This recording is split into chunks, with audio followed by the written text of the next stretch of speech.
আজকের ভিডিওটি ক্লাস 9 স্টুডেন্টদের জন্য এবং এটি বাংলার একটি ভিডিও। তার আগে বলি, আমার চ্যানেলে আমি সকলকে স্বাগত জানাই।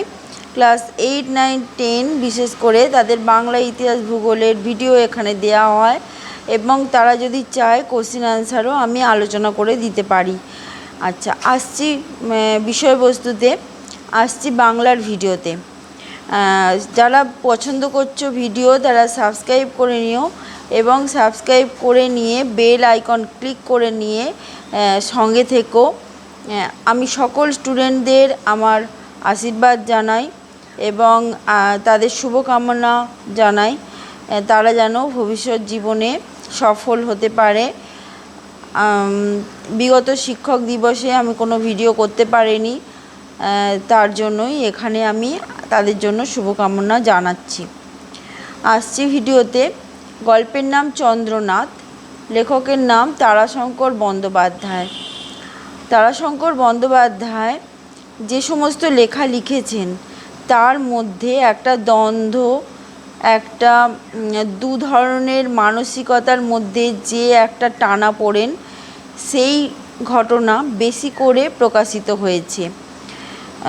তার সমস্ত লেখার মধ্যেই এই ধরনের একটা উপস্থিতি, এই ধরনের অবস্থার উপস্থিতি দেখতে পাওয়া যায়, যেখানে মতের মিল হচ্ছে না হয়তো, বা কোনো কারণে দুটি আলাদা পৃথক সমাজ ব্যবস্থার মধ্যে দ্বন্দ্ব, এরকম একটা দ্বন্দ্বের উপস্থিতি দেখতে পাওয়া যায়।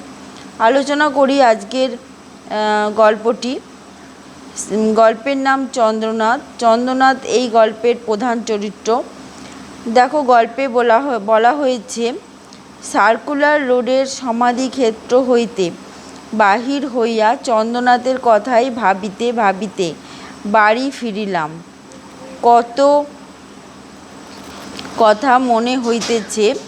দীর্ঘ এতদিনের জীবন ইতিহাসের মধ্যে কয়টি পৃষ্ঠায় চন্দ্রনাথ গভীর রাত্রির মধ্য গগনচারী কালপুরুষ নক্ষত্রের মতন দীপ্তিতে পরিধিতে প্রদীপ্ত প্রধান হয়ে আছে। এখানে চন্দ্রনাথের সঙ্গে কালপুরুষ নক্ষত্রের তুলনা করা হয়েছে। যে নক্ষত্র আকাশে দীপ্তিতে পরিধিতে, তার দীপ্তি এবং একটা নির্দিষ্ট জায়গায় তার যে পরিধিতে বিস্তার, সেই পরিধিতে যে সে দীপ্তমান হয়ে থাকে আমরা জানি, আমরা দেখেছি কালপুরুষ নক্ষত্র মণ্ডলী, এবং প্রদীপ্ত মানেও এখানে উজ্জ্বল আর প্রধান হয়ে আছে। ঠিক আছে,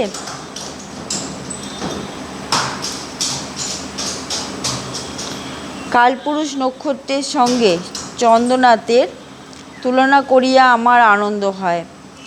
তাহলে কালপুরুষ নক্ষত্রটি যেমন আমরা দেখতে পাই, যেন মনে হয় একটি সৈনিক হাতে তরোয়াল নিয়ে, কোমরে তরোয়াল রয়েছে এবং উজ্জ্বলভাবে আকাশে বিরাজ করছে। সেই নক্ষত্র মণ্ডলীকে আমরা কালপুরুষ বলে থাকি এবং সেই নক্ষত্র মণ্ডলীর যে কালপুরুষ নক্ষত্র, সেখানে তার যে চারিত্রিক বৈশিষ্ট্য দেখে মনে হয় তার সঙ্গে চন্দ্রনাথের একটা মিল খুঁজে পেয়েছেন বক্তা। এই নক্ষত্রটি খড়গদারী ভীমকায় আকৃতির সঙ্গে চন্দ্রনাথের আকৃতির যেন একটা সাদৃশ্য আছে। এমনই দৃপ্ত ভঙ্গিতে সেও আপনার জীবনের কক্ষপথে চলিয়াছে।